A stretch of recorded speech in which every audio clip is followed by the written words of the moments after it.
আপনাদের সামনে একটি চিত্রকল্পের মাধ্যমে আরবি কথোপকথন উপস্থাপন করা হচ্ছে, যার মধ্যে চারটি চরিত্র থাকিবে। প্রথম চরিত্র আমাদের মাদ্রাসার প্রধান শিক্ষক জনাব নাজমুল শাহাদা সাহেব।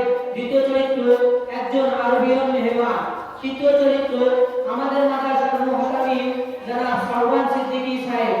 চতুর্থ চরিত্র আমাদের মাদ্রাসার শাইখুল হাদিস জনাব মিরাজুল ইসলাম সাহেব। আপনারা এই দৃশ্যকল্পটি মনোযোগ সহকারে শ্রবণ করুন ও দেখুন।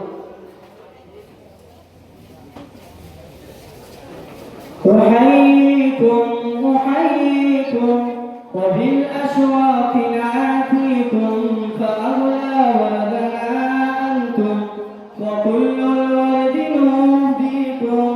أحييكم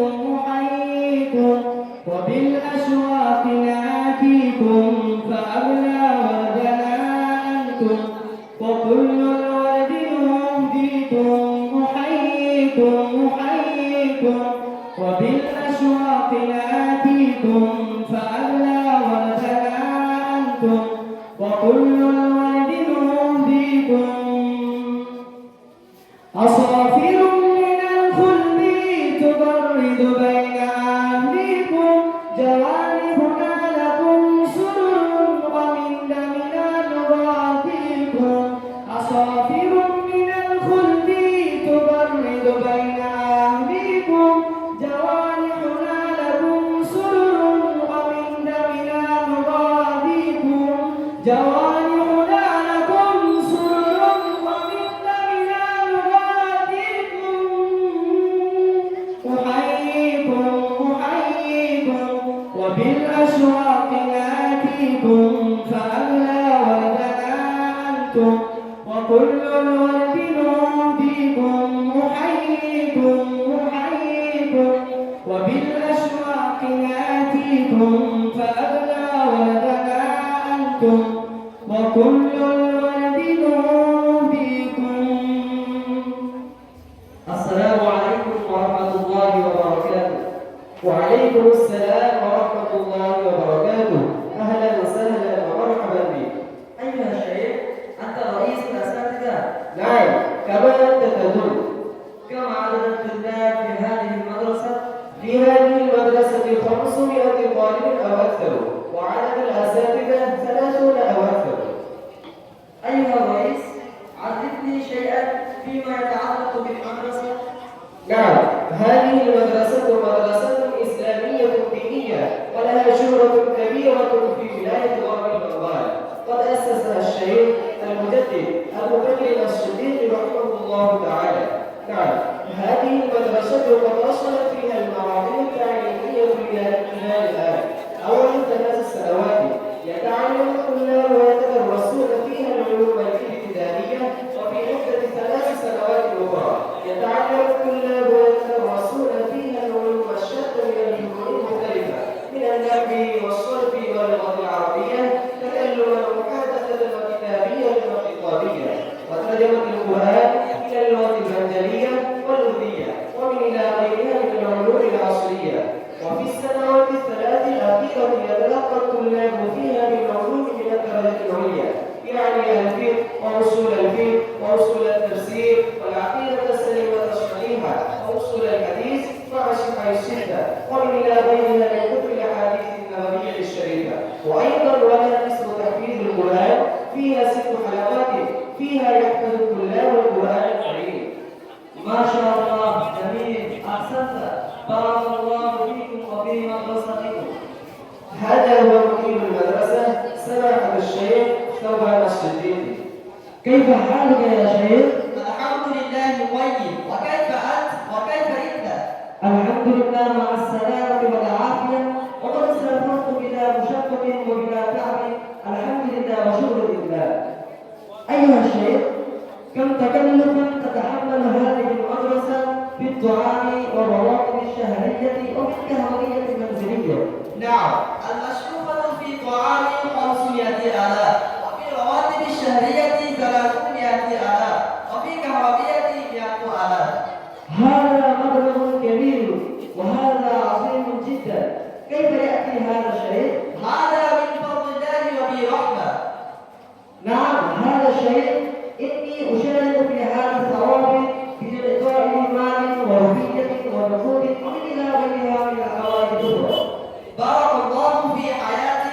وفي أموالي شفاك الله شفاعا كاملا عاجلا مستمرا دائم الحياة.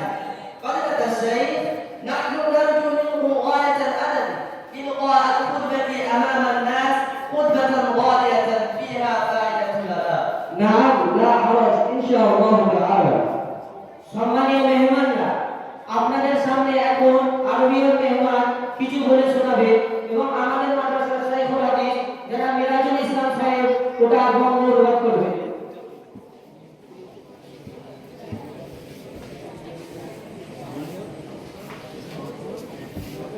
আলহামদুলিল্লাহি রাব্বিল আলামিন والصلاة والسلام على رسوله الكريم وعلى آله وأصحابه أجمعين. أما بعد، فأولا أقدم إليكم السلام تحية من عند الله مباركة طيبة. السلام عليكم ورحمة الله وبركاته. আমাদের সম্মানীয় মেহমান সর্বপ্রথম মহান আল্লাহ তাআলার প্রতি প্রশংসা জ্ঞাপন করলেন, নবী করিম সাল্লাল্লাহু আলাইহি ওয়াসাল্লামের প্রতি দরুদ পাঠ করলেন এবং আমাদেরকে জানালেন সালাম ও মুবারকবাদ। আসসালামু আলাইকুম ওয়া রাহমাতুল্লাহি ওয়া বারাকাতুহু। أيها الإخوة المسلمون، إني قد جئت من بلاد العرب، بلاد نبينا وحبيبنا محمد صلى الله عليه وسلم إلى هذه الأرض، أرض مباركة طيبة فرفرة المشرفة. হে মুসলিম ভাইরা, আমি এসেছি আমাদের নবী, আমাদের হাবিব মুহাম্মদ সাল্লাল্লাহু আলাইহি ওয়াসাল্লাম এর দেশ আরব থেকে এই পবিত্র জমি ফুরফুরা শরীফে। أيها الإخوة المسلمون، إن الله قد خلق إنسانا بصورة آدم عليه الصلاة والسلام، وبعثه نبيا ورسولا في أرض الدنيا لعبادته وحده، ومن بعده من ذرية. হে মুসলিম ভাইরা, আল্লাহ তাআলা আদম আলাইহিস সালামকে সৃষ্টি করেছেন মানব আকৃতিতে এবং তাকে নবী এবং রাসূল করে পাঠিয়েছেন শুধুমাত্র এক আল্লাহ তাআলার ইবাদত করার জন্য এবং তার বংশধরদেরকেও একই কারণে পাঠানো হয়েছে। أيها الإخوة المسلمون، بارك الله في ذرية آدم عليه الصلاة والسلام وكثرت وانتشرت، وكان الناس على دين أبيهم يعبدون الله ولا يشركون به شيئا، وكان الناس أمة واحدة وربهم الله. ولكن كيف يرضى إبليس بهذا ويقول هل تدخل ذرية آدم عليه الصلاة والسلام كلها الجنة وأدخلوا من معي الجهنم؟ هذا لا يمكن. আল্লাহ তাআলা আদম আলাইহিস সালামের বংশের মধ্যে বরকত দিলেন, সুতরাং তা অনেক ছড়িয়ে পড়লো, অনেক বিস্তীর্ণ হয়ে গেল। মানুষেরা এক আল্লাহ তাআলার ইবাদত করত, তারা কোনো রকম শিরক করত না। কিন্তু ইবলিস এই ব্যাপারে কিভাবে রাজি হবে যে আদম আলাইহিস সালাম এবং তার অনুসারীরা জান্নাতে প্রবেশ করবে এবং সে এবং তার অনুসারীরা জাহান্নামে প্রবেশ করবে? এটা তো হতেই পারে না, এটা অসম্ভব। فأراد الشيطان إلى عبادة الأصنام وإلى الشرك، ولكن كيف الطريق إلى ذلك والناس يعبدون الله؟ إنه لو ذهب إلى الناس وقال لهم اعبدوا الأصنام ولا تعبدوا الله لشتمه الناس وضربوه. فعند ذلك ذهب الشيطان إلى الناس وذكر عندهم رجال الصالحين وقال كيف كان فيكم فلان وفلان وفلان، فقال الناس هم أولياء الله إذا دعوا أجابهم وإذا سألوا أعطاهم. শয়তান চাইলো মানুষদেরকে মূর্তি পূজা এবং শিরকের দিকে ডাকবে, কিন্তু উপায় কি? মানুষেরা তো এক আল্লাহ তাআলার ইবাদত করে, তারা তো কোনো রকম শিরক করে না।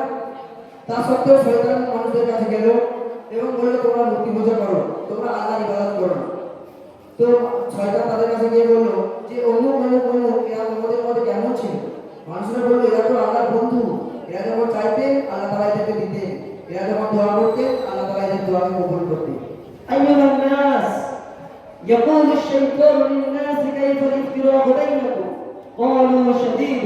ويقول الشيطان كيف الحب والاشتياق فيكم؟ قالوا عظيم. وأخيرا الناس جعلوا صورا للصالحين كما شاء الشيطان، وبعد ذلك جعلوا صور التماثيل ونصرة هذه التماثيل يلمسونها ويدعون عندها، وكانوا يكفرونها يخفضون رؤوسهم ويركعون عندها ويسجدون لها ويسألونها ويذبحون لها، وهكذا قد صارت هذه الأصنام عاقبة. শয়তান মানুষদেরকে বলল তোমরা তাদের আলাদা হয়ে যাওয়াটাকে কেমন ভাবে গ্রহণ করছো? মানুষরা বলল ভীষণভাবে। আবার শয়তান বলল তাদের প্রতি তোমাদের ভালোবাসা আকাঙ্ক্ষা কেমন আছে? মানুষরা বলল অনেক আছে। তো শয়তানের কথা অনুযায়ী তারা মূর্তি তৈরি করতে লাগলো এবং এই মূর্তিগুলো তাদের মধ্যে এত বেশি হয়ে গেছিল যে তারা এই মূর্তিগুলোকে স্পর্শ করতে লাগলো, এগুলোকে চুম্বন করতে লাগলো, এদের কাছে রুকু করতে লাগলো, সিজদা করতে লাগলো, এটার জন্য কুরবানি করতে লাগলো। তো অবশেষে এই মূর্তিগুলো তাদের প্রভু হয়ে গেল। أيها المسلمون، فعند ذلك أراد الله سبحانه وتعالى أن يرسل رسولا مبشرا ونذيرا منيرا تزكية لأنفسهم وإصلاحا لعادتهم ويعلم الكتاب والحكمة. فبعث الله سبحانه وتعالى فيهم رسولا اسمه نوح عليه الصلاة والسلام. وكان نوح عليه الصلاة والسلام رجلا صالحا كريما، وكان رجلا عاقلا حليما، وكان ناصحا شفيقا، وكان صادقا امينا. فاختار الله سبحانه وتعالى نوحا عليه الصلاه والسلام برسالته. وقال الله تعالى ان انذر قومك من قبل ان ياتيهم عذاب اليم. وقال نوح عليه الصلاه والسلام اني لكم رسول امين. এই পরিস্থিতিতে আল্লাহ তাআলা চাইলে একজন আলোকমান সুসংবাদদাতা দিক প্রদর্শনকারী রাসূলকে পাঠালেন, যিনি মানুষদেরকে কিতাব ও হিকমত শিক্ষা দেবেন। তো আল্লাহ তাআলা একজন রাসূলকে পাঠালেন যার নাম হলো নূহ আলাইহিস সালাম। তো এই নূহ আলাইহিস সালাম ছিলেন সম্মানীয়, দিক প্রদর্শনকারী, সুবোধ, জ্ঞানী, বিচক্ষণ। সুতরাং আল্লাহ তাআলা নূহ আলাইহিস সালামকে রিসালাতের জন্য বাছাই করলেন এবং তাকে উপদেশ দিলেন যে আপনি আপনার কওমকে সতর্ক করে দিন তাদের কাছে কঠিন আযাব আসার আগে। তো নূহ আলাইহিস সালাম বলতে লাগলেন, হে আমার কওম, আমি তোমাদের জন্য একজন সত্যবাদী রাসূল।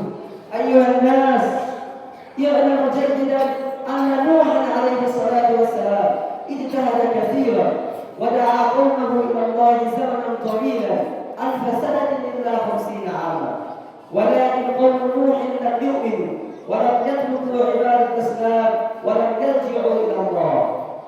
হে মানুষেরা, এটা ভালোভাবে জেনে নিন যে নূহ আলাইহিস সালাম তার কওমকে ঈমান আনার প্রতি অনেক প্রচেষ্টা করেছেন। এমনকি তিনি 950 বছর শুধুমাত্র তার কওমকে আল্লাহর দিকে ডাকতে থেকেছেন। কিন্তু আফসোস, তার কওমরা ঈমান আনেনি, তারা মূর্তি পূজাকেও ত্যাগ করেনি, তারা আল্লাহর দিকে ফিরেও আসেনি। اشتاق النبي صلى الله عليه وسلم، وفي الختام قد تشرف نبينا وحبيبنا وقدوتنا محمد صلى الله عليه وسلم الذي بشره عيسى عليه الصلاة والسلام برسول يأتي من بعد اسمه أحمد. فلما جاءهم بالبينات قالوا هذا سحر مبين يريدون ليطفئوا نور الله بأفواههم والله متم نوره ولو كره الكافرون. هو الذي أرسل رسوله بالهدى ودين الحق ليظهره على الدين كله ولو كره المشركون. নবীর প্রেমিকেরা অবশেষে আমাদের নবী, আমাদের হাবিব মুহাম্মদ সাল্লাল্লাহু আলাইহি ওয়াসাল্লাম এলেন, যা সুসংবাদ এর আগে ঈসা আলাইহিস সালাম দিয়ে গেছিলেন যে আমার পরে একজন নবী আসবে যার নাম হবে আহমদ। তো এই আহমদ যখন প্রকাশ্যভাবে এলো, মানুষরা বলতে লাগলো এটা একজন জাদুকর। তো কাফেররা চাইলে আল্লাহর ধর্মকে মিটিয়ে দিতে, কিন্তু আল্লাহ তাআলা থামলেন না যতক্ষণ না তিনি তার ধর্মকে পরিপূর্ণতা দিচ্ছেন। মুশরিকরা সেটা অপছন্দ করলেও তো আল্লাহ তাআলা রাসূলকে পাঠালেন সত্য ধর্ম এবং হিদায়াত দিয়ে, সেটা কাফেররা অপছন্দ করুক না কেন। أيها الإخوة المسلمون، فهذه المدارس الدينية والجامعات الإسلامية في الحقيقة أنها جامعة الدين والشريعة، فعلينا أن ندافع عن هذه المدارس الإسلامية والعربية من كل جانب، سواء كان من إعطاء المال أو كان بشكل المظاهرة المتضامنة الحاشمة ضد الحكومة الجبارة الظالمة المسيئة الإسلام والمسلمين. هذا هو الكلام، وعلى هذه أختتم كلامي. شكرا لكم على حسن استماعكم، والسلام عليكم ورحمة الله وبركاته. হে মুসলিম ভাইরা, আমাদের এই ধর্মীয় মাদ্রাসাগুলি, আমাদের এই ইউনিভার্সিটিগুলি বাস্তবে হলো এগুলো ধর্মের প্রতীক। সুতরাং আমাদের জন্য অপরিহার্য হলো এগুলিকে রক্ষা করা, সেটা সমস্ত দিক দিয়ে হোক, সেটা যাদের সরকারের বিরুদ্ধে সংগ্রাম করে অথবা ধনসম্পদের মাধ্যমে। আমাদের সম্মানীয় মেহমান এই বলে তার কথাকে ইতি করলেন এবং সকলকে জানালেন শুকরিয়া। আসসালামু আলাইকুম ওয়া রাহমাতুল্লাহি ওয়া বারাকাতুহু। আমাদের এই মোকালামাটি এখানেই সমাপ্ত হলো।